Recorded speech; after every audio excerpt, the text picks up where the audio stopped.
As duas árvores da vida e do conhecimento, elas representam o Zeir Anpin e o Patzfur masculino, que é a fonte da vida e da benção. Comer dessa árvore concederia vida eterna e união perfeita com o Criador.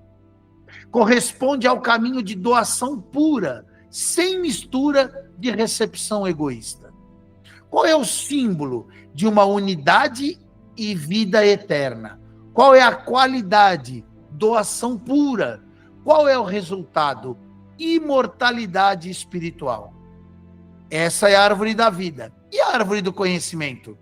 Representada por Malkut, o Patzuf feminino, que contém a mistura do bem e do mal. Comer dessa árvore trouxe conhecimento da dualidade, mas também morte e separação. Corresponde ao caminho de recepção, que pode ser para a doação ou para o egoísmo. Símbolo, a dualidade e escolha. Qualidade, mistura de bem e mal. Resultado, mortalidade e livre-arbítrio. O Zohar explica que originalmente estas duas árvores estavam unidas. A separação entre elas representa a separação entre Zeir Anpin e Malkut, entre o doador e o receptor, que ocorreu através do pecado. Vamos falar um pouco desse pecado?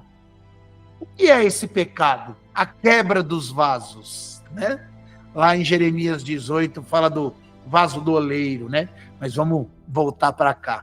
Esse conteúdo é tão rico, é tão maravilhoso, que diante das leituras e dos aprofundamentos que nós vamos tendo nas escrituras sagradas, na Bíblia, Torá, a Talmud, no Zohar, eles nos arremetem a palavras que já foram estabelecidas, pregadas, profetizadas e muitas vezes interpretadas de forma na própria dualidade que aqui é descrita. Vamos lá para a gente conhecer. O pecado de Adão, ao comer a árvore do conhecimento, não foi um simples ato de desobediência, mas um evento cósmico com repercussões em todos os mundos. A maior falha do ser humano é achar que uma transgressão, um pecado, ele é inconsequente ao ato cometido. E ele não analisa as consequências daquele ato cometido. Hoje estamos aqui gravando, falando de conteúdos para purificar nossa mente, nosso intelecto e os conteúdos programados na nossa própria mente, para que tenhamos conteúdos mais aprofundados para entregar para vocês e, acima de tudo, para praticar na fala, na visualização e na correlação cognitiva tudo aquilo que foi entregue para nós.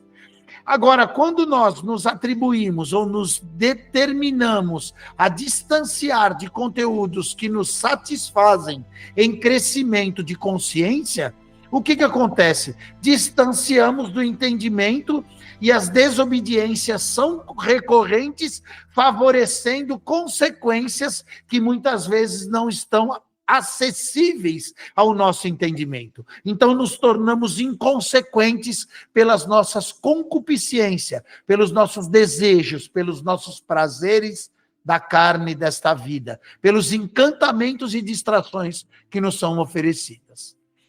Então, o estado original, vamos lá falar deste pecado. Houve uma repercussão em todos os mundos. O Zohar chama isto de quebra dos vasos, ou Shefirat Hakelim. Qual que era o estado original? O estado original, Adão estava em união perfeita com o Criador, sem consciência de separação ou de egoísmo.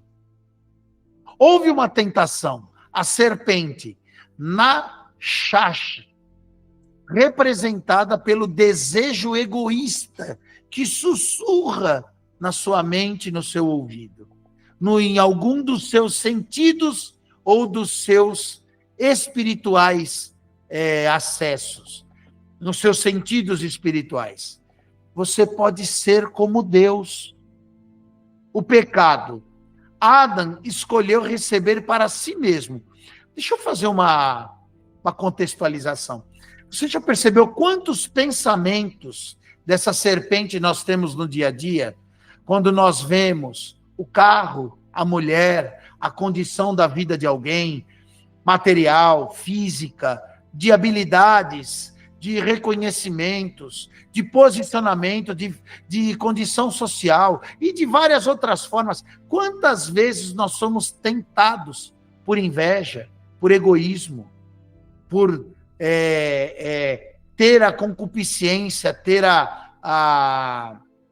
como é que se fala? A gente cobiçar o que é do outro, cobiçar a vida alheia, cobiçar os padrões que nos rodeiam. Isso é a negação da nossa própria existência e a falta de aceitação por aquilo que nós mesmos construímos para nós. Mas enxergamos sempre a vida do outro. Tem aquele ditado, né? O jardim do outro está sempre mais verdinho. Mas ninguém sabe o que ele passou para deixar aquele jardim daquele jeito. Muitos querem a glória, mas não querem pagar o preço para alcançar, não querem ter a renúncia necessária. A tentação, ela se vem de forma muito astuciosa. Ela representa, sim, um desejo egoísta e ela sussurra levemente nos pensamentos mais íntimos, dizendo: você pode ser como ele, você pode ser Deus. Qual é o pecado? Adão escolheu receber para si mesmo, separando-se da intenção de doar ao Criador. Ele deixou de servir, de propor, e quis receber tão somente. Este é o pecado original. É a separação, alcançar essa separação, porque até então não havia consciência de separação ou de egoísmo. Então ele traz para si a separação, o egoísmo, e ele escolhe separar a intenção de doar para o Criador. E o que houve a partir dessa escolha, desse pecado? Uma quebra. A alma coletiva de Adão se fragmentou em inúmeras almas individuais, cada uma com o egoísmo, igual o meu, igual o seu. Para quem reconhece, é mais fácil de voltar para o estado original. Para quem não reconhece, continuará sendo a fragmentação do egoísmo. E o que aconteceu depois da quebra dessa fragmentação das almas? A queda. Adão e toda a criação caíram, absolute, para os mundos inferiores, perdendo percepção direta do divino. Então nós perdemos as qualificações, as qualidades, as conexões, o relacionamento íntimo da percepção direta do divino, para que houvesse o quê? As consequências do pecado. A atitude até então era inconsequente, porque eu não enxergava a separação e o egoísmo. A partir do momento que eu absorvi a separação e o egoísmo, eu me torno alguém que absorve a tentação, que comete o pecado, que quebra na fragmentação as almas individuais e promove uma queda. Só que tudo isso tem consequência. Quais são as consequências? A transformação da sua realidade. E como que a gente pode transformar a nossa realidade? Nós estamos falando de baixo para cima. O mesmo trabalho é feito de baixo para cima. De cima para baixo e de baixo para cima. A transformação é o movimento reverso, né? A transformação da realidade. O pecado de Adão transformou fundamentalmente a natureza da realidade. O Zohar, ele descreve múltiplas consequências que afetam toda a criação até hoje. Não havia morte. A morte entrou no mundo. O corpo físico, que era imortal e espiritual, tornou-se mortal e material. O ocultamento. A presença divina se ocultou. O que antes era óbvio se tornou escondido, exigindo fé. O egoísmo, o desejo de receber para si mesmo, tornou-se a natureza dominante da humanidade. O sofrimento, dor, trabalho árduo e dificuldades entraram na experiência humana. Houve a separação. Zon, Zen. Anpin e Malkut se separaram, causando falta de abundância espiritual. E o que aconteceu? O exílio. Adão foi expulso do jardim, simbolizando o exílio espiritual de toda a humanidade. No entanto, o Zohar ele enfatiza que o pecado não foi um desastre absoluto, mas parte do plano divino, que através da queda foi criada a possibilidade de uma correção consciente e livre-arbítrio verdadeiro. E qual foi, então, esse propósito oculto ao pecado, ou do pecado? A descida para uma ascensão. Então, nós descemos para poder retornar. Esse é um objetivo do plano divino maior. Mas houve um paradoxo divino. O Zohar, ele revela um segredo profundo. O pecado de Adão, embora trágico, era e inconsequente, ele era necessário para o cumprimento do propósito final da criação. No estado original de perfeição, Adão recebia tudo sem esforço próprio. Isto criava o pão da vergonha, o prazer não merecido, né? Ganhar através do esforço, através da queda, foi criada a possibilidade de ganhar a luz divina, através de esforço próprio e escolha consciente. Agora, cada alma pode trabalhar para corrigir a sua parte da alma de Adão, merecendo verdadeiramente a união com o Criador. Só que, fazendo uma análise aqui, nós descemos e nessa descida nós carregamos outros tipos de tentação. O vitimismo, o coitadinho de mim, a autocomiseração, a justificativa, a negação, né? A falta de aceitação, a falta de admissão, porque o véu do esquecimento nos cobriu e nós não temos aquele contato divino que outrora tínhamos, que era tão óbvio a clareza da grandeza da luminosidade divina e hoje se torna motivo de dúvidas. E para muitos, o exercício da fé se tornou o maior exercício para a divindade se manifestar em cada um. Então, existem espiritualidades, existem religiosidades dogmatizadas que dividiram as pessoas em quê? Em porções ainda menores, para que a partir da dor, do sofrimento e da necessidade de uma execução e esforço próprio, pudesse alcançar esse merecimento de uma ascensão para um poder maior, para uma condição de compreensão maior, para o véu ser aberto e ser conectado a algumas ainda fases ou partes, para que possamos alcançar o verdadeiro entendimento que outrora desperdiçamos. Agora, cada alma pode trabalhar para corrigir sua parte da alma de Adão. Então, não existe um culpado, todos nós somos responsáveis pela necessidade de correção da própria alma, através da busca do conhecimento, dos estudos e da dedicação, da orientação dadas pelas Sagradas Escrituras. A irresponsabilidade ou a inconsequência da falta de análise, de leitura ou de busca é individual, mas a consequência também se tornou justa por ser individual. Então encontra-se muitos famosos, muitos exaltados, muitos enriquecidos, muitos poderosos nas condições materiais e espirituais, promovendo grandezas e efeitos e maravilhas, prodígios que estão relatados nas Escrituras, e muitos invejam, mas não se conscientizam da necessidade de se responsabilizar pela sua atitude para o seu próprio crescimento e evolução, atribuindo culpa sempre aos fatores externos, a Adão, a Eva, ao governo e a tudo que nos rodeia, isentando a sua responsabilidade e, obviamente, se cercando das suas próprias prisões. A descida é para o propósito de ascensão. Quanto mais profunda a queda, maior o potencial de elevação. Eu vou repetir.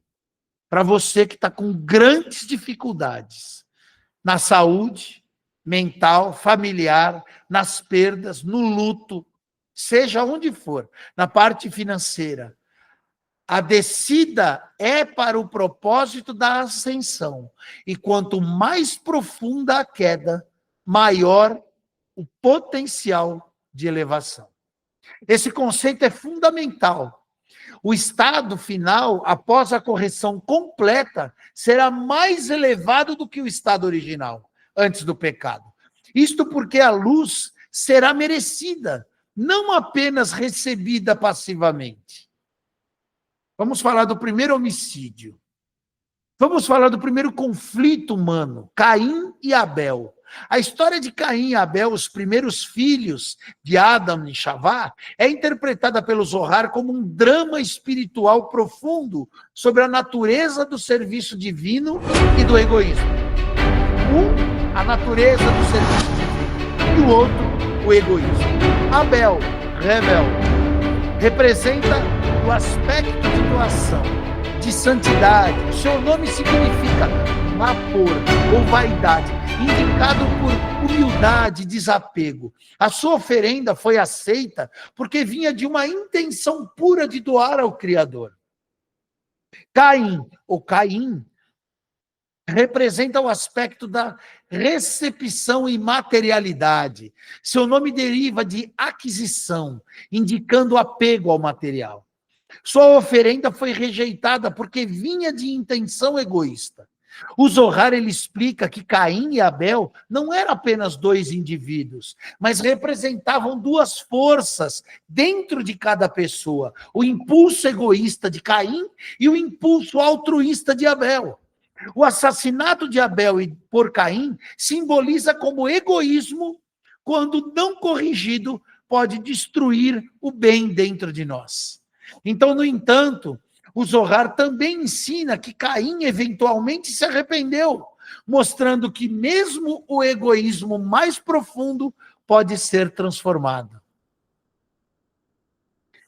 O que será a geração do dilúvio?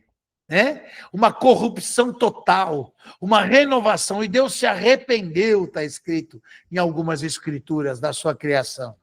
O Zohar interpreta a história do dilúvio não como uma punição divina e arbitrária, mas como consequência natural da corrupção espiritual extrema que havia tomado conta da humanidade. A corrupção espiritual, ela é o fator primordial da geração do dilúvio.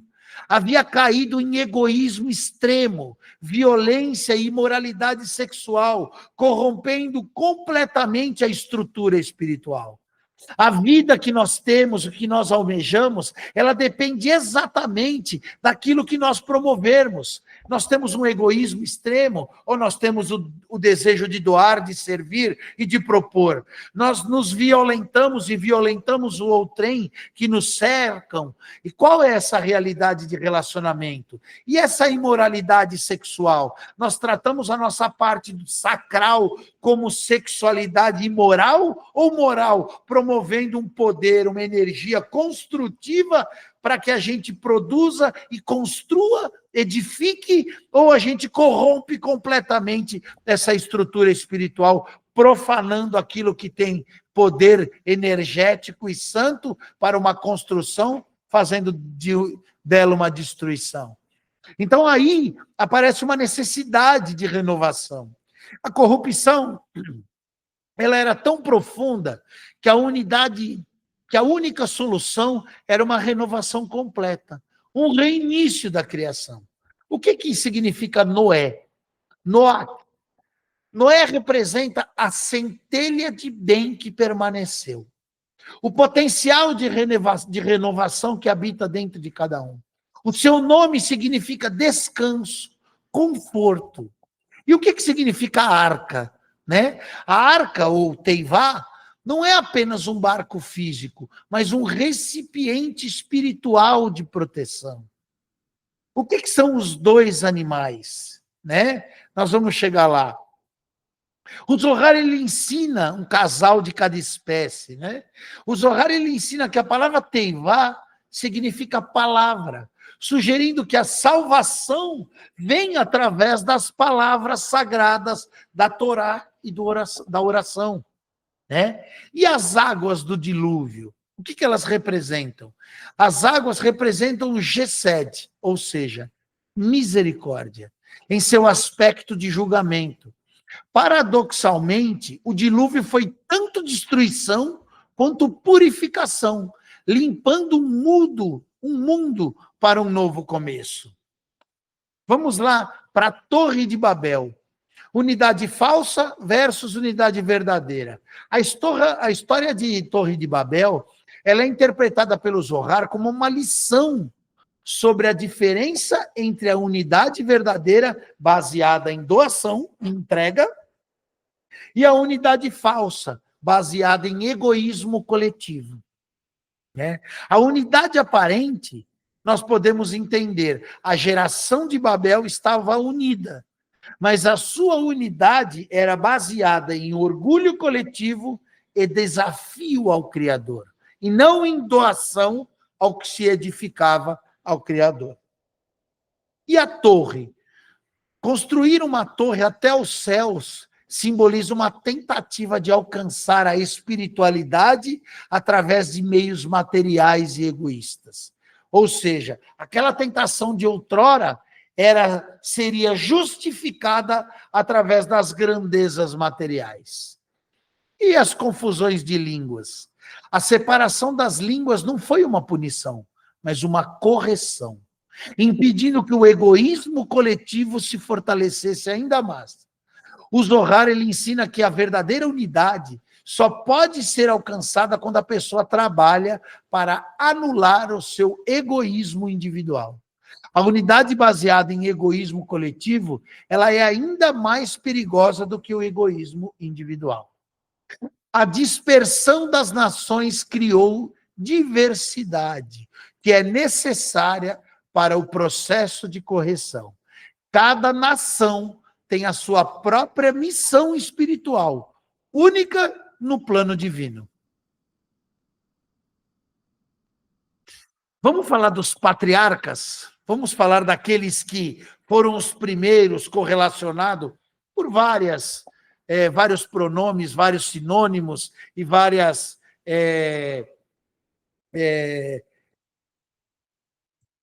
palavras que unem, né, através desses sinônimos, Abraão, amigo de Deus, Isaac, o pai, Jacó, o pai da fé. Então, cada um tinha uma atribuição mediante os seus feitos. Mas vamos entender um pouquinho mais profundamente o que significava esses patriarcas, né? Abraão, ou Avarão, né, G7, que era o pilar da misericórdia, né? Abraão significa Sefirá G7, que é a misericórdia, a bondade e a expansão.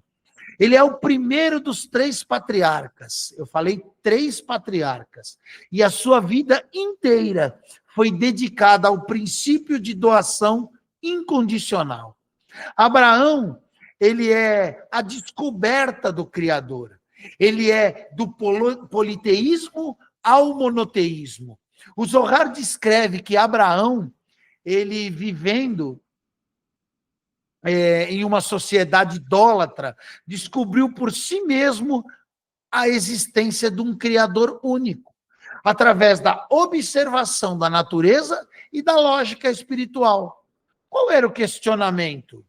Né? O questionamento desse jovem Abraão questionou os ídolos do seu pai, Teraque, percebendo que objetos materiais não podiam ser deuses verdadeiros.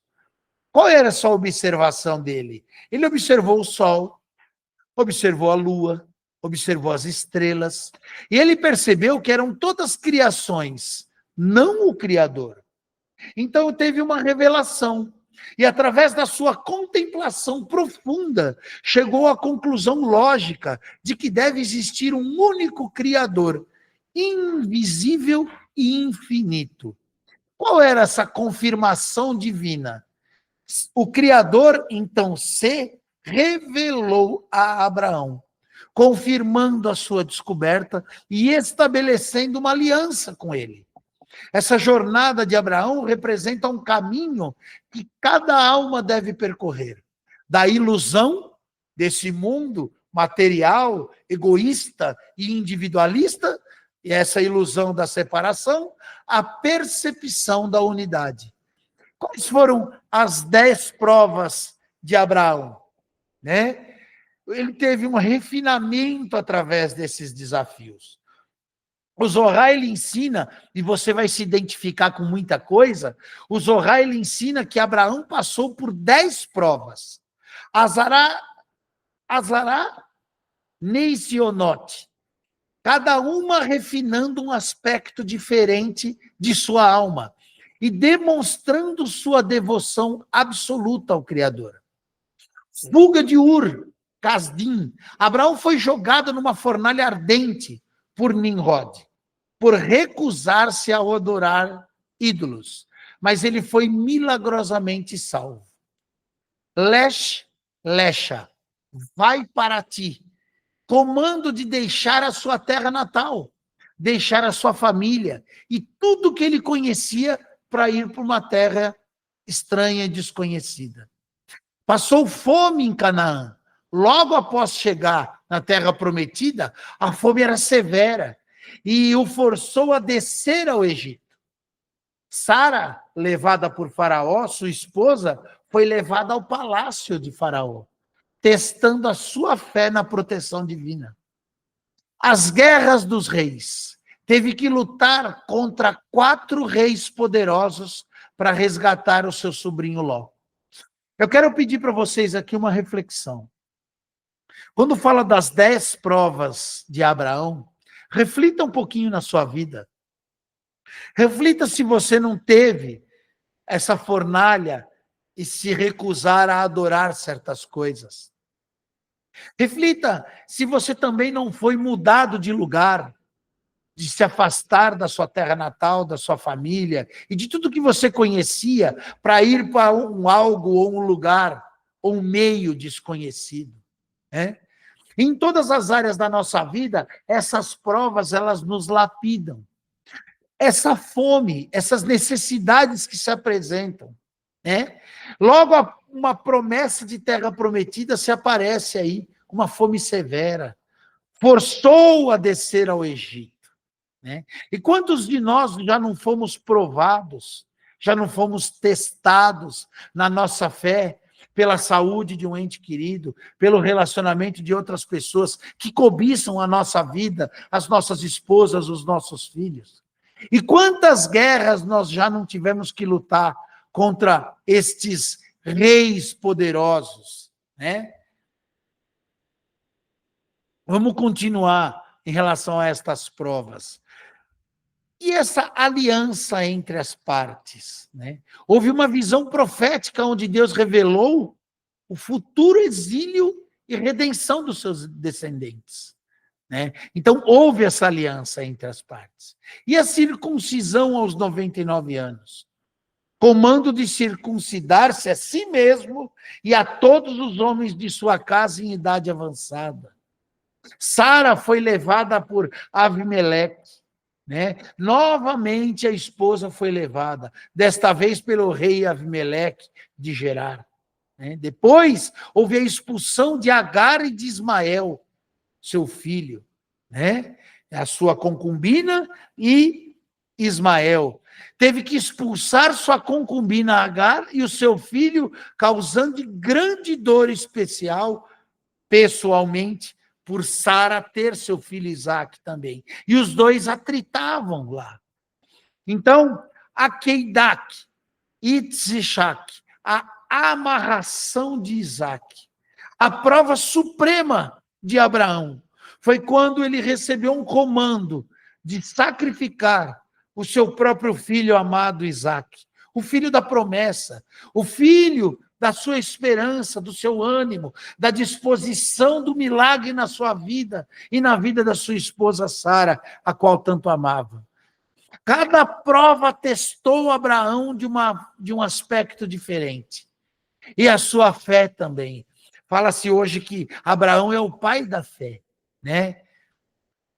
A 10ª prova foi a Queidá, e foi a mais difícil, porque parecia contradizer todas as promessas divinas anteriores.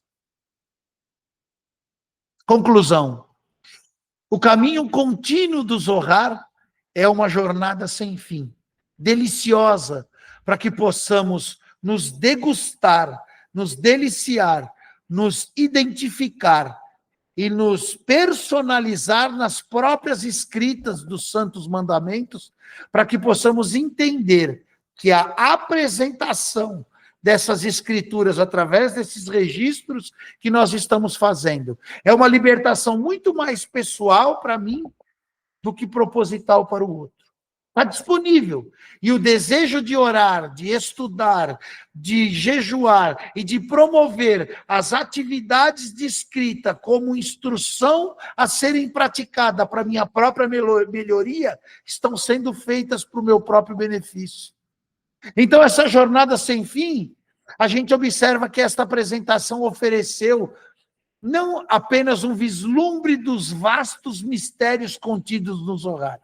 O livro do esplendor é inesgotável. Cada leitura revela novas camadas de significado. O Zohar não é apenas um texto para ser estudado, lido intelectualmente, mas é um caminho de transformação que deve ser de cabeceira e continuamente vivido e experienciado.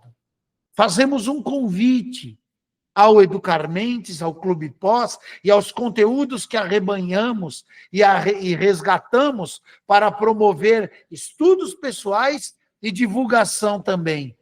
E alerta acima de tudo. O Zohar convida cada um de nós a embarcar na nossa própria jornada espiritual, a ascender os 125 degraus, a corrigir a nossa alma, a transformar o nosso egoísmo em altruísmo. E através desse trabalho e da consciência elevada, não apenas nos elevarmos individualmente, mas contribuirmos para a redenção de toda a humanidade. Que a luz do Zohar ilumine o nosso caminho e que nos guie de volta à união com o Criador. Eu gravo esse conteúdo com o meu mais profundo desejo de voltar à pátria eternal, aonde de lá não deveria ter saído, mas que para que com merecimento e justificado pelas obras e pela fé, eu possa estar assentado, integrado ao corpo divino, glorificando, bendizendo, doando e servindo a voz do meu Criador. Agradeço a todos por esse maravilhoso conteúdo. Estaremos descrevendo, buscando, nos aprofundando ainda mais, para poder juntos estar evoluindo em espírito e em verdade. Mais uma vez eu peço para vocês, compartilhem o nosso vídeo. Almas precisam ouvir isso. Cliquem numa confirmação que você gostou desse conteúdo, se você gostou. E se sentir no seu coração, inscreva-se e faça uma doação para contribuir para o nosso trabalho. Continuaremos desbravando Torá, Talmud, novas vertentes do próprio Zohar e concomitantemente com a correlação com a Bíblia Sagrada, que todos são escrituras sagradas e de nada dela pode retirar ou acrescentar. São mandamentos que foram ocultados, escondidos, protegidos de mim e de você, porque talvez nós não tivéssemos a condição e a preparação para poder receber essa instrução tão divina de ascensão espiritual. Deus abençoe cada um de vocês. Obrigado por essa oportunidade e até breve.